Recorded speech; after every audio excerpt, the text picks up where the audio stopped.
¿Te gustaría vivir la experiencia de cursar un año escolar en los Estados Unidos? Prepárate porque en este vídeo te voy a informar a fondo y seguro que vas a aprender mucho. ¡Vamos allá! Cuando tenía tu edad, tuve la suerte de poder ir a hacer un año escolar a Estados Unidos, en concreto al estado de Minnesota. Me gustó tanto la experiencia que acabé quedándome 8 años, haciendo 3 años de secundaria y una carrera de empresariales. En el año 2005 regresé a España y me propuse crear una agencia para que jóvenes como yo pudieran tener la misma experiencia americana que yo acababa de tener. Desde entonces, mi equipo y yo hemos hecho realidad el sueño de cientos y cientos de estudiantes que han podido ir a cursar una experiencia de inmersión americana como la que tú te estás planteando vivir en este momento. Voy a empezar la presentación poniéndonos un poco en contexto.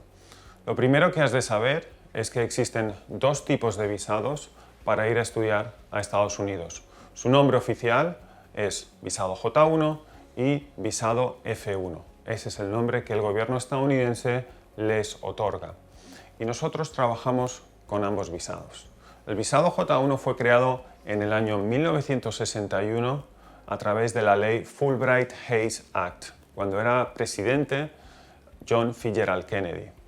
Fue un visado impulsado para crear alianzas entre países, entre Estados Unidos y otras culturas, otros pueblos, partiendo desde el punto de vista de la Segunda Guerra Mundial, que todavía tenían fresca en la memoria en aquellos años. Con el visado J1, personas como tú que están interesadas en conocer la cultura estadounidense de primera mano pueden hacerlo de forma segura y organizada. El visado J1 tiene muchas subcategorías como la de profesor universitario, estudiante de secundaria, investigadores.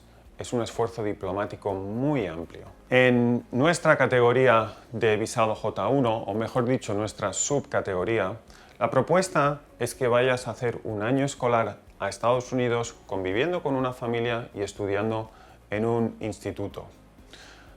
A pesar de haber un componente académico importante, no hay que pensar que el visado J1 es un visado académico. Ese es el F1, ese es el otro visado. El visado J1 es un visado eminentemente cultural. En el visado J1 eres un pequeño embajador cultural, un embajador junior, y de ti se espera, por tanto, que tengas un gran interés por la cultura estadounidense y un gran respeto también por su cultura, y que a la vez estés dispuesto a compartir la cultura de tu país de origen. Aunque el impulso del visado J1 lo da el gobierno de los Estados Unidos, la gestión del propio visado sobre el terreno la delegan a unas entidades que se denominan sponsors.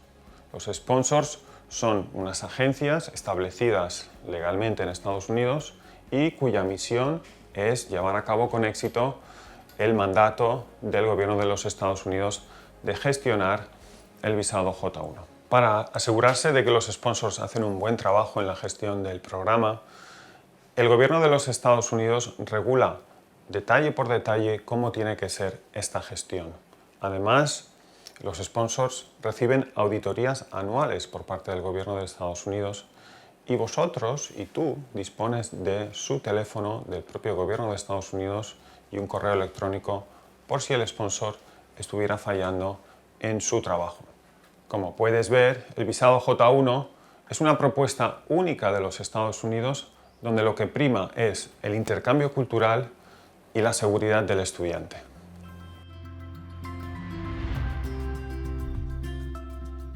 ¿Cuáles son algunas de las normas más importantes que el gobierno de Estados Unidos aplica a los sponsors para asegurarse de que el programa es un éxito? Te voy a contar las más relevantes. Lo primero que regula el gobierno de los Estados Unidos es la selección del estudiante. No todo candidato tiene cabida en el visado J1. Las condiciones que ha de reunir el estudiante son las siguientes: tener una edad entre 15 y 18 años y medio, tener un buen expediente académico, a nosotros nos gusta que estén sobre los notables. También el estudiante tiene que tener una buena base de inglés, hacemos un examen estandarizado para ver cuál es ese nivel y si alcanza los mínimos establecidos por el gobierno de los Estados Unidos. Tener un buen carácter y no tener enfermedades que puedan condicionar la estancia y condicionar también, hacerla problemática para la familia anfitriona. El gobierno también regula cómo ha de ser la póliza de seguro médico para de esta manera tener la tranquilidad de que vais con unas buenas pólizas y unas coberturas más que suficientes. Otro punto que está regulado es el que tiene que ver con la supervisión del estudiante durante el programa. El gobierno establece que tiene que haber una red asistencial que se ha de componer de coordinador local, que es la persona que reside cerca del estudiante, esa persona trabaja para el sponsor, supervisor regional, es una segunda capa de supervisión que está por encima del coordinador local. Por encima tenemos a la propia central del sponsor, el estudiante tiene acceso directo a todos los niveles de supervisión y por si todo eso fallara, que no falla, pero por si acaso está el gobierno de los Estados Unidos por encima que te facilita su teléfono y su correo electrónico para que en cualquier momento les puedas contactar.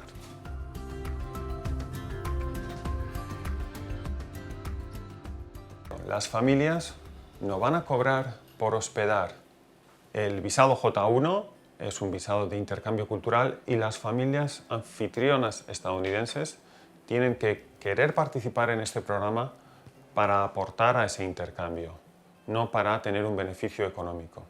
Tienen una desgravación fiscal de $45 al mes, que pueden al final del año restar de su declaración de Hacienda, pero es, como puedes ver, un gesto meramente simbólico. Realmente las familias hospedan de corazón.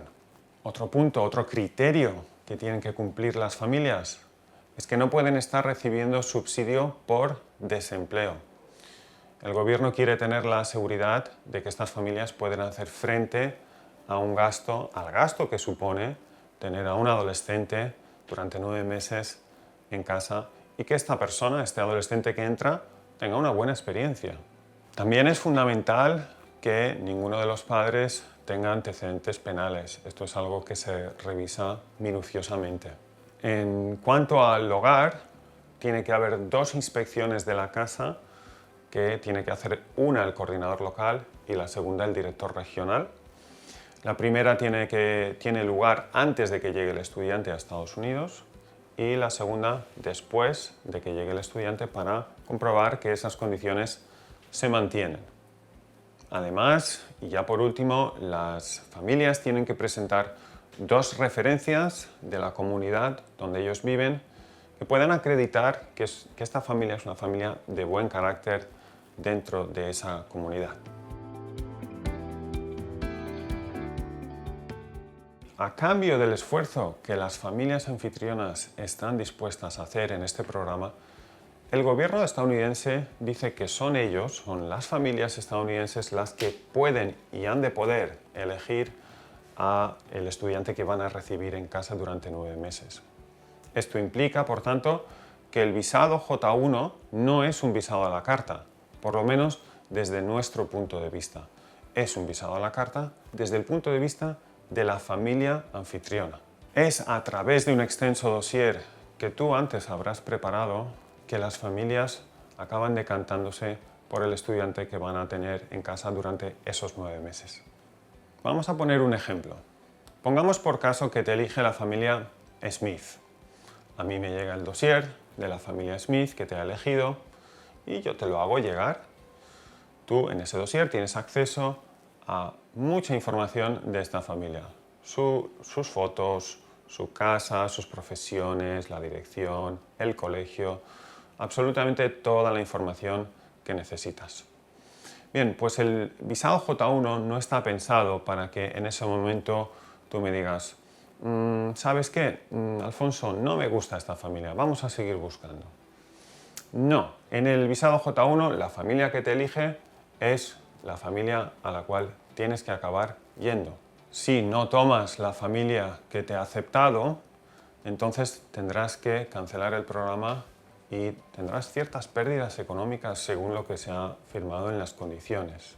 Por tanto, lo que determina a qué estado vas, a qué colegio vas, a qué ciudad o pueblo vas, es única y exclusivamente qué familia te elige y dónde viven ellos. Por cierto, la incertidumbre de no saber a qué estado vas a ir, qué familia te va a elegir, es algo incómodo, como es lógico, pero es algo con lo que han tenido que lidiar los miles y miles de estudiantes en el visado J1 que han participado en esta experiencia antes que tú.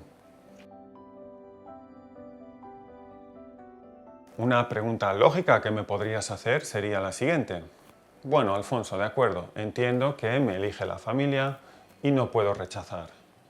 Pero, ¿cuál es la definición de familia que se entiende en este programa? Porque hoy en día el concepto de familia está muy abierto. Pues te lo voy a explicar. El gobierno de los Estados Unidos dice que se han de establecer dos categorías generales de familia. Las que ellos llaman tradicionales y las no tradicionales. La diferencia es que las tradicionales no se pueden rechazar y las no tradicionales sí se pueden rechazar. Ahora te voy a explicar qué tipos de familia hay bajo cada categoría. Las tradicionales son aquellas familias de los siguientes tipos: biparentales, de padre y madre con hijos; biparentales, de padre y madre sin hijos; y monoparentales con hijos en edad escolar. Esos tres tipos de familia, el gobierno de Estados Unidos a día de hoy los define como tradicionales. Y si te elige uno de esos tres tipos, estás obligado a ir a esa familia, ¿vale? No se puede rechazar ese tipo de emplazamiento, ese tipo de familia. Luego están las no tradicionales.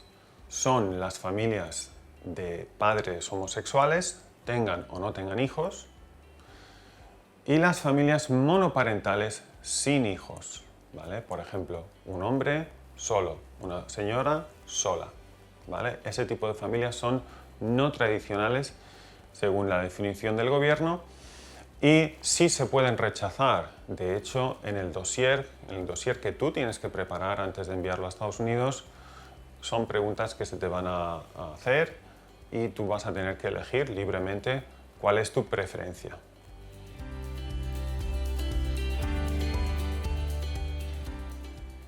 Hay otro punto que también está regulado, que es el de cuántos estudiantes puede tener una familia en Estados Unidos.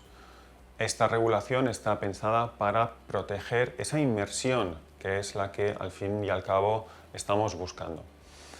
Bien, pues la normativa dice que los estudiantes pueden estar emplazados como máximo con otro estudiante, o sea, pueden haber dos estudiantes como máximo en una misma familia anfitriona. Eso sí, los estudiantes no pueden ser ni del mismo país ni tener un idioma en común, para que si conviven, el idioma en común sea el inglés. Como puedes imaginar, no hay muchas familias anfitrionas que tengan la voluntad de recibir a dos estudiantes, pero algunas hay y cada año tenemos varias, ¿vale? De todos modos, en el dossier tú vas a poder indicar cuál es tu preferencia. Si te gustaría estar en un emplazamiento doble, cosa que yo veo como algo positivo porque te añade una capa más, te enriquece la experiencia, puesto que a posteriori te queda un buen amigo en un tercer país, o si por lo contrario prefieres ser el único estudiante de intercambio en la familia. Tú lo vas a marcar en tu dossier de forma libre.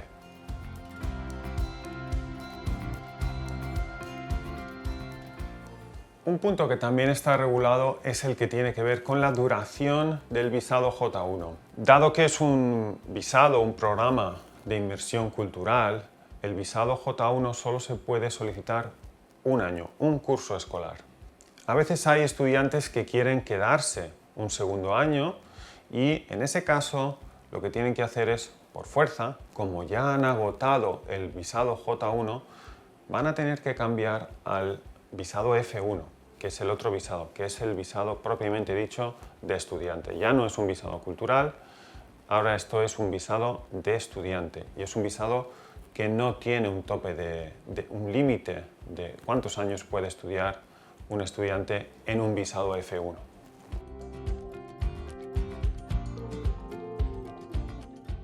No es lo mismo estudiar en un J1 que en un F1. Hay dos inconvenientes que te puedes topar si después de estar un año en J1 quieres quedarte un segundo año en un F1.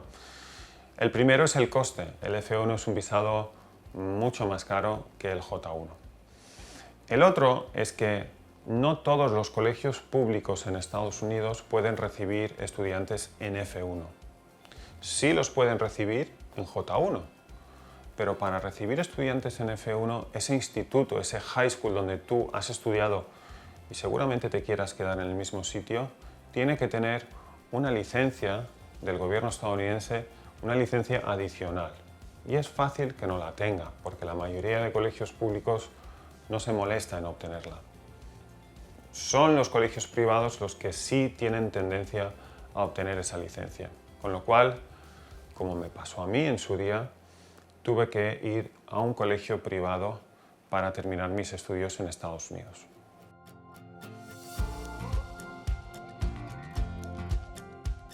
En relación a los viajes, en relación a si puedes volver a España durante el año o si tus padres pueden ir a verte durante el curso escolar en un visado J1.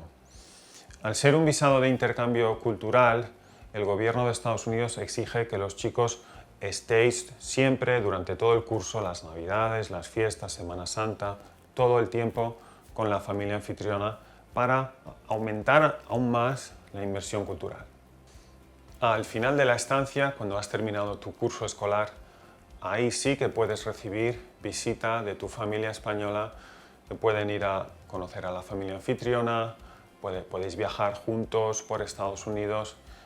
Al final del curso es el momento donde los viajes con la familia española tienen lugar.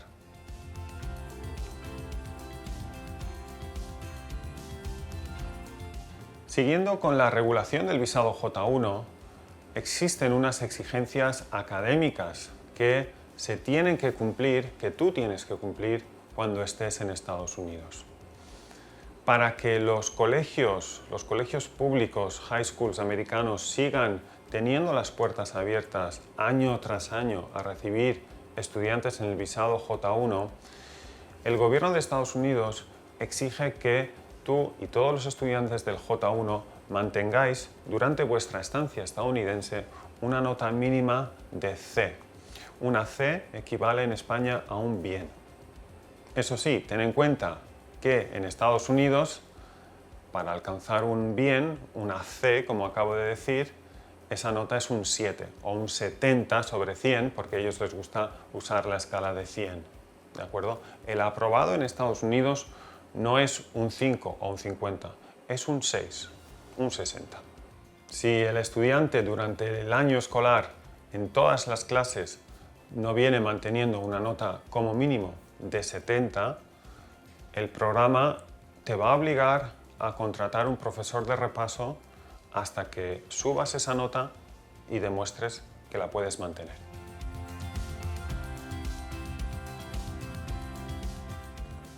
En cuanto a las zonas de emplazamiento, el gobierno dice que los sponsors pueden emplazar a los estudiantes en cualquiera de los 50 estados de la Unión y en cualquier zona dentro de esos estados. Es decir, podrías estar en un pueblo, podrías estar en una granja, en el extrarradio de una ciudad, lo cual es menos común, pero se podría dar, o en una ciudad grande.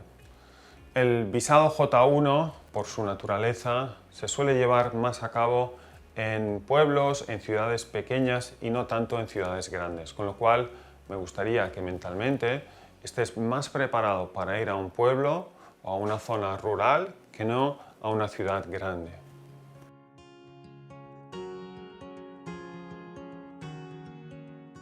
Te estarás preguntando, de acuerdo, Alfonso, pero en todo esto, ¿cuándo voy a saber el emplazamiento? ¿Cuándo voy a saber a dónde voy? ¿Qué familia me elige? Bueno, esa es la pregunta del millón en el visado J1, francamente, y es imposible adivinar cuándo te va a elegir la familia. Pero el gobierno de los Estados Unidos marca una fecha tope que es el 31 de agosto del año de salida, para que los sponsors tengan emplazados a todos los estudiantes. Con lo cual, la mayor aproximación que puedo darte en cuanto a esa pregunta se refiere es que antes del 31 de agosto del año de salida tendrás el emplazamiento. Es cierto que la mayoría de estudiantes del visado J1, tal vez conozcas a alguno, no han tenido que esperar hasta tan tarde para recibir su emplazamiento. Pero yo estoy aquí para prepararte y prefiero que te hagas a la idea de que recibirás el emplazamiento tarde, a finales de agosto. La incertidumbre de no saber a qué familia vas y cuándo vas a tener el emplazamiento son dos factores que forman parte del ADN del visado J1 y que si te apuntas a este visado los tienes que aceptar. ¿Y qué sucede si se acerca el 31 de agosto y hay algún estudiante que todavía no ha sido elegido por una familia, no ha sido emplazado?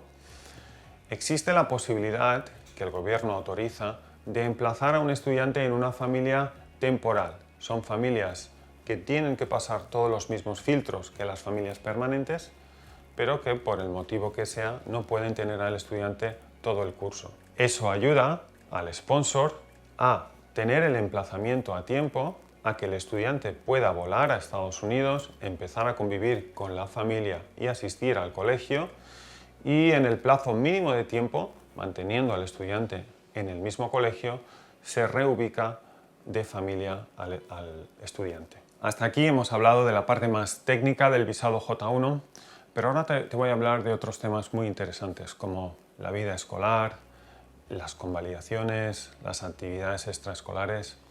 Vamos allá.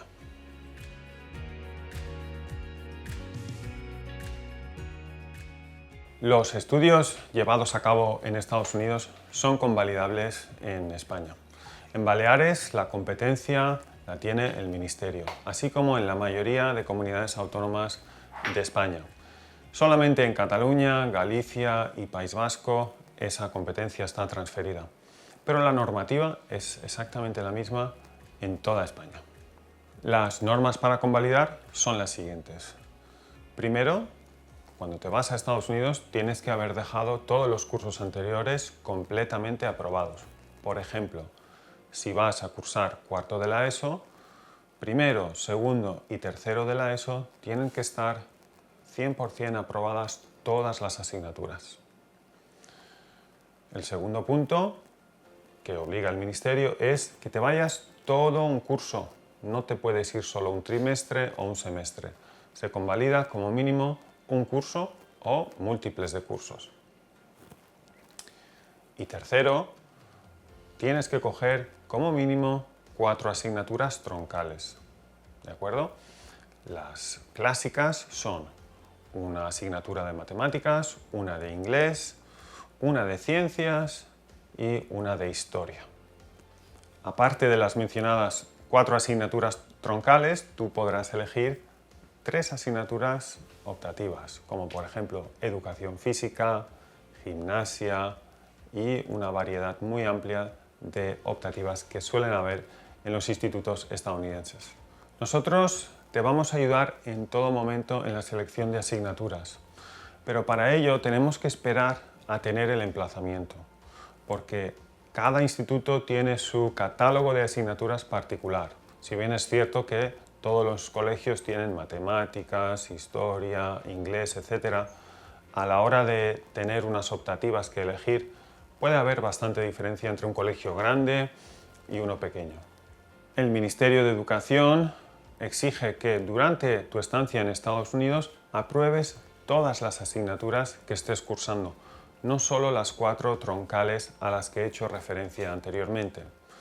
Cuando llegues a España, aportarás tus notas estadounidenses al Ministerio y al cabo de unos meses el Ministerio te dará una credencial para que tengas un reconocimiento oficial de convalidación de estudios. Mientras el Ministerio prepara la credencial, tú vas a tener un documento que se llama volante de inscripción condicional, que te permitirá inscribirte en el curso siguiente que tengas que realizar aquí en España después de tu vuelta del año escolar en Estados Unidos.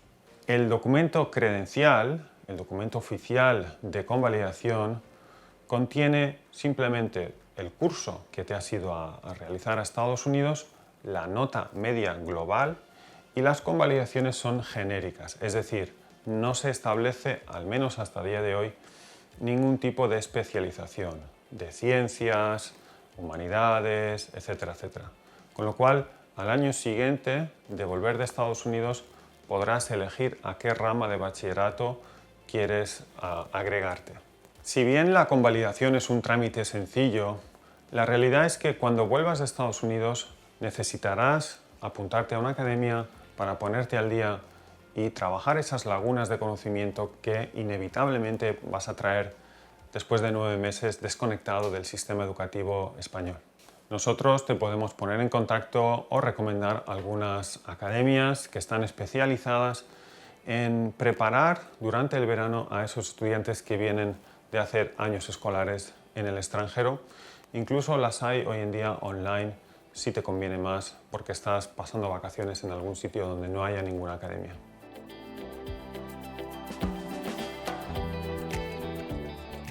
En Estados Unidos el sistema educativo es obligatorio hasta los 18 años. Es como si en España la ESO se extendiera 2 años más. Para acomodar a todo tipo de estudiantes, los más motivados y los que no lo están tanto, el sistema estadounidense ofrece niveles de dificultad dentro de las asignaturas. Por ejemplo, hay química avanzada, media y básica. Matemáticas avanzadas, medias y básicas, etcétera, etcétera. De esta manera, cada alumno, con la ayuda del consejero académico que todo el mundo tiene asignado, va a preparar un horario personalizado, asignatura por asignatura. La ventaja es que no se tienen que cursar todas las asignaturas a un nivel elevado, medio o bajo, sino que se puede elegir algunas altas, algunas medias y algunas bajas. Sobre este asunto, nuestra recomendación es que en las ciencias los estudiantes elijan asignaturas más altas y en cuanto a letras, inglés, historia de Estados Unidos, se conformen con un nivel medio o bajo, ya que de por sí son clases que nos van a costar, puesto que el nivel de inglés exigido para llevarlas a cabo es bastante alto de por sí.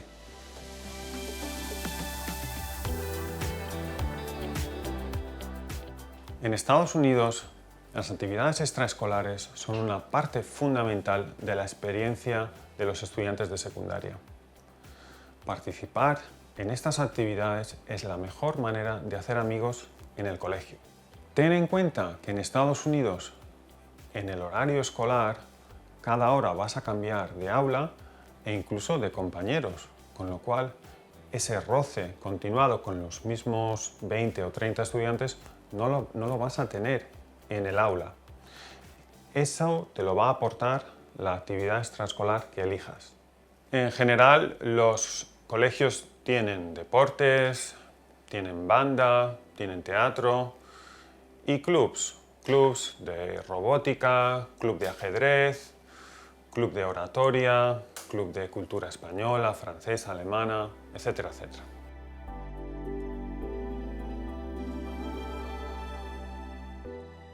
En Estados Unidos, los deportes son la actividad extraescolar por antonomasia. Los institutos cuentan con unas instalaciones de primer nivel. Los deportes se dividen en 3 temporadas, la de otoño, invierno y primavera. Y un deporte solamente se da en una de esas 3 temporadas. Por ejemplo, los deportes de otoño y primavera son deportes de exterior y los deportes de invierno son deportes de interior, como puede ser el baloncesto, la gimnasia rítmica, la natación. Y los de otoño y primavera, siendo de exterior, pues van a ser fútbol americano, fútbol europeo, tenis, atletismo, golf. Eso ya depende cada colegio la oferta deportiva que tenga. Es muy normal, por tanto, que un estudiante estadounidense empiece en otoño haciendo fútbol americano, por ejemplo, luego, al agotar la temporada, pase al baloncesto y en primavera acabe haciendo, quién sabe, atletismo, tenis, etc. Si quieres hacer deporte todo el año, y espero que sea el caso, tendrás que ir cambiando de deporte cada 3 meses aproximadamente.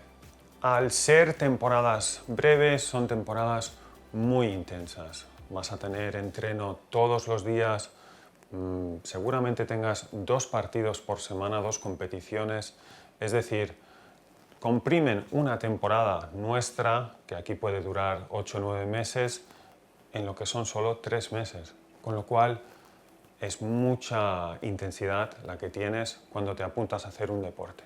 Has de tener en cuenta que la última palabra sobre si un estudiante puede hacer un determinado deporte o no, la va a tener siempre el entrenador. Los deportes de carácter individual, como el atletismo, el tenis, la natación, son deportes a los cuales es más fácil acceder, porque aunque no tengas muy buen nivel en ese deporte, no vas a afectar negativamente a los que sí son los mejores del equipo. En cambio, aquellos deportes como el baloncesto, el voleibol, etcétera, son deportes de equipo donde no puedes entrar si no tienes una experiencia previa y un conocimiento mínimo.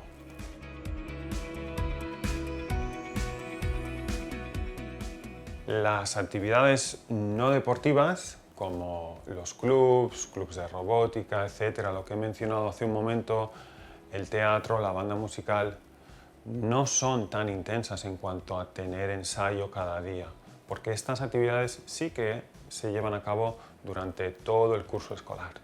A mí particularmente me gusta que todos mis estudiantes participen en algún tipo de actividad extraescolar. Si cuando acaban las clases llegas a casa sobre las 3, haces la tarea, vas a tener toda la tarde en casa aburrido, aburrida. Al final vas a echar mano del teléfono, te vas a comunicar con España y eso no es positivo. Lo que tienes que hacer es acabar las clases, empezar el entreno o la práctica de esa actividad extraescolar y cuando llegues a casa a las 5 a las 6 de la tarde con toda la actividad extraescolar hecha, tendrás que hacer la tarea, tendrás que estar un poco de tiempo con la familia anfitriona y en España, al haber una diferencia horaria bastante grande, ya no estará la gente tan disponible para hablar contigo. Y eso, ya te digo, aunque parezca que no es algo bueno, lo es. Vamos a intentar hacer todo lo posible para que tu experiencia sea inmersiva, para que desconectes, entre comillas por supuesto, de España y conectes al máximo posible con la gente, con los jóvenes, con la familia de Estados Unidos.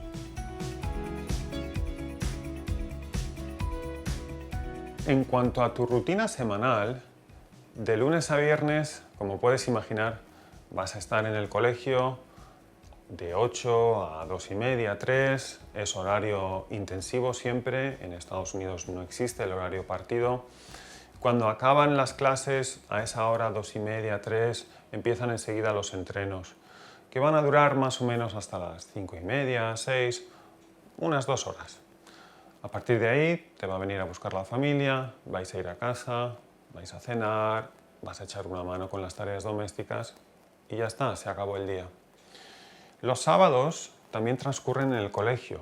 Obviamente no hay clase, pero el colegio es el centro neurálgico, es el punto de encuentro de los estudiantes durante esta etapa de la vida.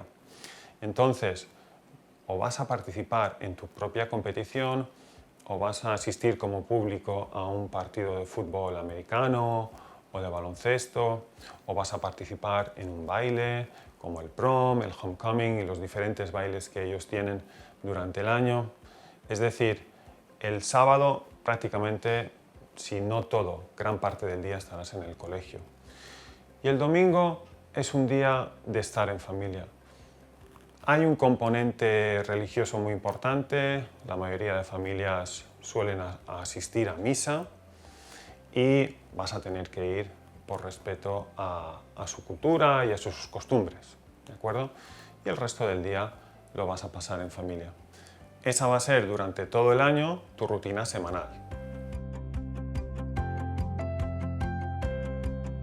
Los pilares de la experiencia son el tiempo que pasas con la familia, el tiempo que pasas en el colegio y el tiempo que pasas en las actividades extraescolares también en el colegio. Esos son los tres grandes lugares donde tu experiencia va a tener lugar y esa es la idea de base que tienes que tener cuando te apuntas a este visado. Algunas familias anfitrionas preguntan al sponsor: oye, al estudiante que yo voy a recibir, ¿estoy obligado a enseñarle el país, a llevarlo de viaje? Y la respuesta es no. Las familias no tienen la obligación de enseñarte Estados Unidos. Es cierto que algunas familias lo hacen, ¿vale? Y todo va a depender de la voluntad que ellos tengan, de sus horarios, de sus vacaciones, etcétera, etcétera. Pero también es importante remarcar que la actitud que tú lleves allí, que si te integras en la familia, siempre va a haber más disposición por parte suya a hacer una excursión o a hacer un viaje contigo, ¿vale?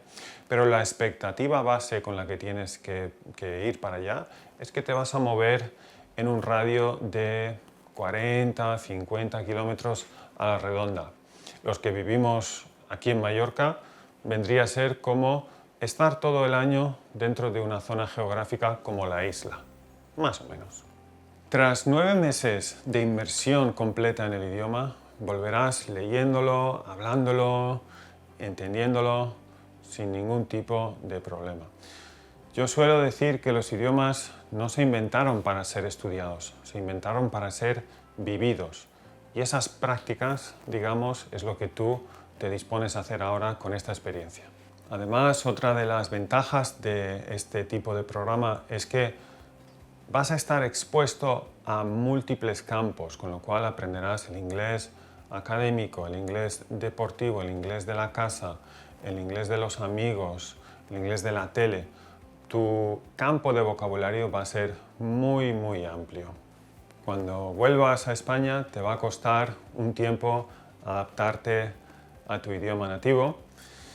Y prepárate para nunca más ver una película americana doblada, siempre las vas a querer ver en versión original. Prepárate para que tus búsquedas en internet siempre sean en inglés a partir de ahora.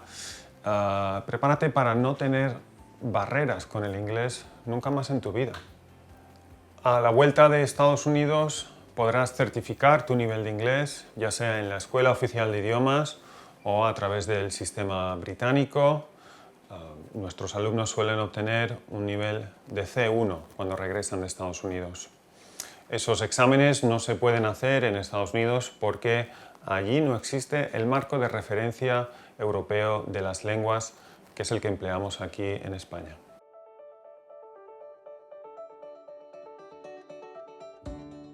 Para estudiar en Estados Unidos hay que solicitar un visado y a día de hoy se tiene que ir a la Embajada de Estados Unidos, que está ubicada en Madrid, y se tiene que ir en persona. Nosotros te vamos a facilitar todos los documentos, vamos a sacar la cita para que tú solo tengas que presentarte el día y la hora que nosotros te digamos y allí mismo te darán el visado.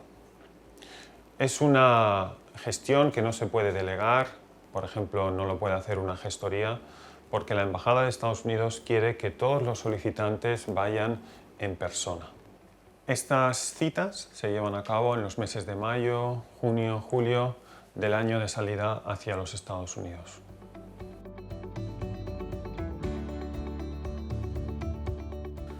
Cuando el estudiante recibe la notificación de emplazamiento, enseguida inicia el contacto con la familia anfitriona y uno de los primeros asuntos que van a dejar cerrados es la fecha concreta de vuelo para que el estudiante se desplace a Estados Unidos.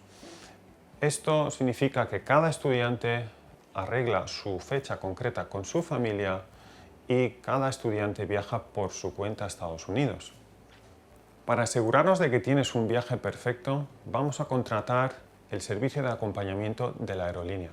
Eso significa que en todo momento, durante todas las escalas que pueda haber, tú vas a estar acompañado siempre del personal de la aerolínea. Al final del viaje, la familia anfitriona te estará esperando en el aeropuerto de destino y la aerolínea hará entrega de ti a la familia que previamente se habrá identificado ante la propia compañía. Por ejemplo, imagínate que tu ruta es Barcelona, Nueva York, Indianápolis. Ya desde Barcelona vas a estar acompañado en todo momento por alguien de la aerolínea. Es normal que en esos meses no viajes solo, sino en un pequeño grupo de adolescentes que, como tú, se están desplazando a Estados Unidos para hacer un año escolar. Cuando llegas a Nueva York, te ayudan a hacer la entrada al país, esperas en unas salas acondicionadas especialmente para esto que tienen las aerolíneas y cuando sale tu siguiente vuelo, te dejan embarcado. En destino, el personal de la aerolínea te lleva hasta la familia y ahí ya acaba el servicio. Es sin duda la manera más segura de que viaje un menor a Estados Unidos porque es la propia aerolínea la que te va a estar cuidando en todo momento.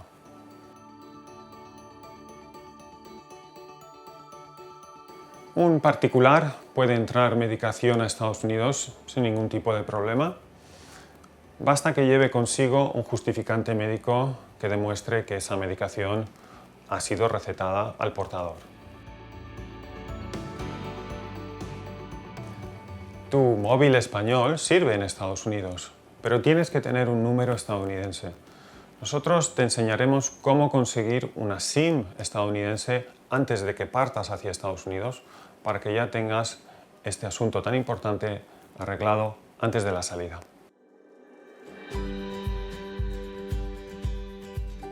En cuanto a ordenador se refiere, necesitas llevar contigo un ordenador, un portátil o una tableta con un teclado. No hace falta que sea de ninguna marca en concreto. Y si no la tienes, puedes esperar a comprarla, a tener el emplazamiento, porque tal vez, no suele pasar, pero a veces sí, tu colegio en Estados Unidos tenga implementado su propio programa de ordenadores y te obliguen a alquilar o a comprar un ordenador, el ordenador que ellos te digan. Lo que no te recomiendo es que compres el ordenador en Estados Unidos porque los teclados son diferentes y después cuando vuelvas a España te van a faltar algunas teclas importantes.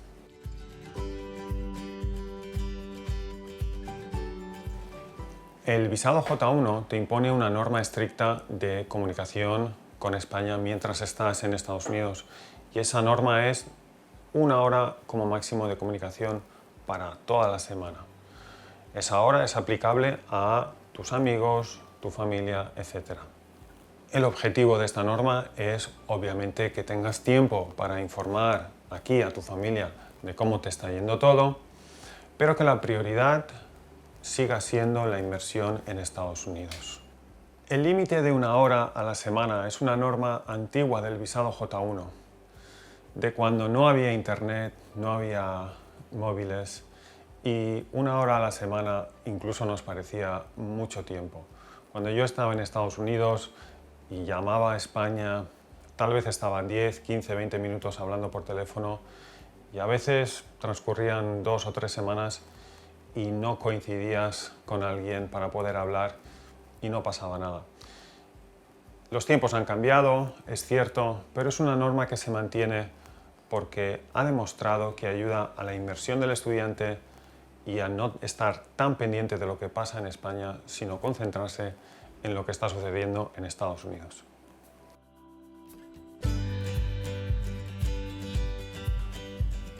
Las expulsiones son un evento poco frecuente, pero que lamentablemente sucede.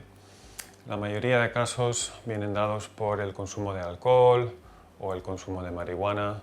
Por eso es muy importante que conozcas bien las normas y sepas que se aplican a rajatabla. Prefiero que cuando estés en una situación y estés dudando, consultes con tu familia, consultes con el coordinador local y peques del lado conservador.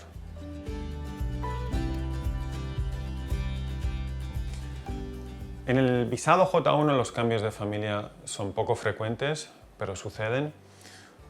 En la mayoría de casos es la propia familia anfitriona la que solicita al programa que cambie al estudiante de familia. Recuerda que en este visado las familias quieren algo a cambio y ese algo es una persona que entre con una actitud positiva, que ayude en las tareas domésticas, que se integre en la familia, en una palabra. Y si esa persona no lo hace y tras hablarlo con ella no hay ningún cambio, es fácil que la familia anfitriona se ponga en contacto con el programa y le pida que se lleve al estudiante.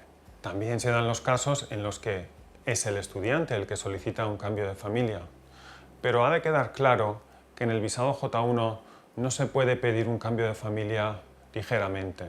Tiene que revestir cierta gravedad la situación para que se dé un cambio de familia.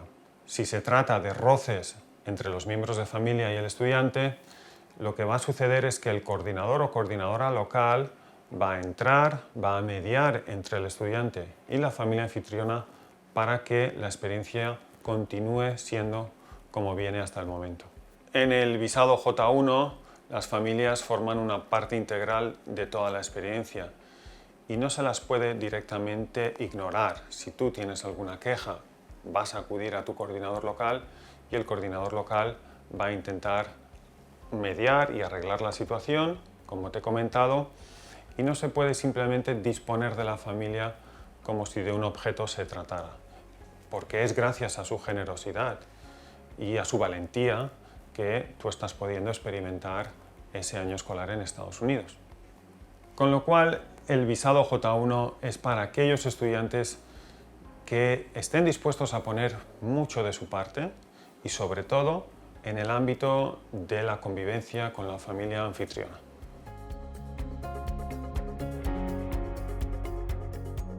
Unos meses antes de la salida hacia los Estados Unidos tendrás que hacer una extensa orientación que yo te voy a facilitar, donde prepararás muchos aspectos como el conocimiento en profundidad de las normas del programa, de la cultura, del shock cultural, del sistema académico, etcétera, etcétera. Nosotros te facilitaremos el acceso y podrás consultarnos para cualquier tipo de duda que tengas ante esa orientación.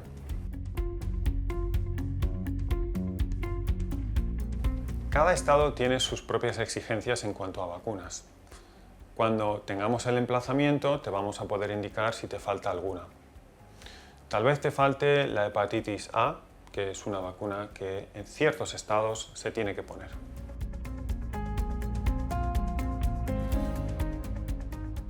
Existe la posibilidad de pagar un plus para poder elegir un estado o una zona de Estados Unidos a la que quieras ir preferentemente. También existe la posibilidad de hacer lo que en Estados Unidos se llama un special request, que es una petición especial, pues por ejemplo si practicas un instrumento musical, si practicas un deporte que es difícil que el colegio americano lo tenga, de tal manera que podamos intentar asegurar en ese emplazamiento que vas a poder continuar haciendo ese deporte o practicando el instrumento musical, el cual no quieres estar un año entero sin tocar.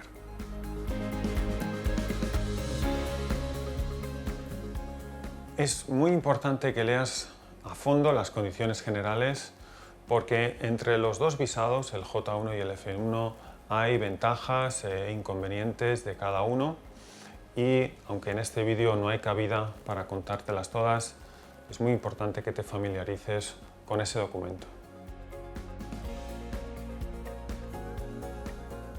Para poner en marcha el programa es necesario hacer una entrevista conmigo o con algún otro miembro de la empresa y en esa entrevista vamos a hacer una evaluación del candidato, vamos a ver tu expediente académico, vamos a hacer el examen de inglés y te voy a poder aclarar todas las dudas que tengas sobre tu casuística particular. Después de esta reunión, si decides poner en marcha el programa, te abriré el dossier que tienes que preparar, es una plataforma online, te mandaré la documentación que tienes que firmar para que lo hagas también de forma electrónica y podrás proceder al primer pago según el calendario que hay en el presupuesto. El dossier que tienes que preparar es un trabajo extenso, con lo cual cuanto antes te pongas a ello, mejor. Consta de una parte online y una parte que se hace físicamente. Hay que imprimir unos documentos para firmarlos. En la reunión que tengamos yo te voy a explicar todo paso a paso cómo tienes que hacerlo. Aproximadamente tardarás 2-3 semanas, tal vez un mes en preparar el dossier, y cuando lo tengas todo listo, yo lo repasaré todo y lo dejaré enviado a Estados Unidos. Ahí es cuando realmente empieza el trabajo de búsqueda de familia y después del colegio. Y se hace siempre en ese orden. Primero se busca la familia y después se cierra la plaza en el colegio.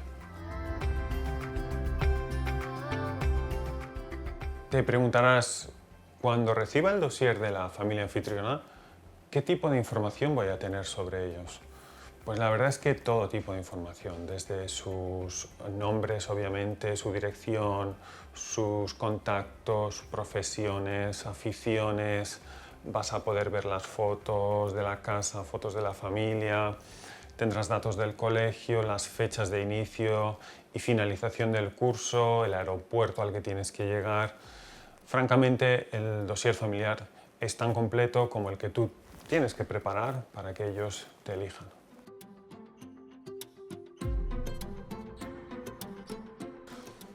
Por último, no quiero dejar de hablarte del visado F1, aunque toda la atención, como ves, se la lleva el J1.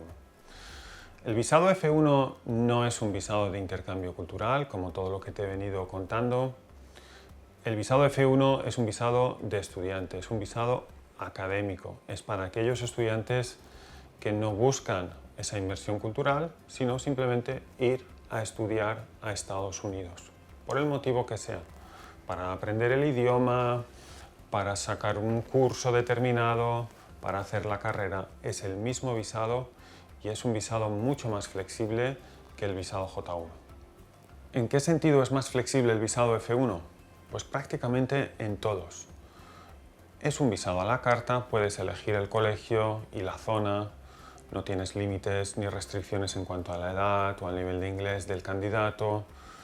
Puedes estar múltiples años en este visado, puedes viajar a España durante el curso, tu familia puede venir a visitarte, las familias anfitrionas cobran, es decir, no tiene el encorsetamiento del J1, que por un lado es positivo porque está montado para proteger al estudiante, pero por otro lado es obviamente restrictivo. Algunos de los aspectos negativos del visado F1 son el precio y que en algunos estados no te permiten jugar o practicar un deporte oficialmente si estás en un visado F1. Solamente te lo permiten en el J1. Por todo ello, el porcentaje de estudiantes que mandamos en un visado F1 es muy pequeño, tal vez sea de un 5%. Si tienes interés en informarte sobre nuestros colegios y las opciones que tienes con nosotros en el visado F1, házmelo saber y podemos hacer una reunión donde te explicaré los centros y cómo funciona este visado en profundidad.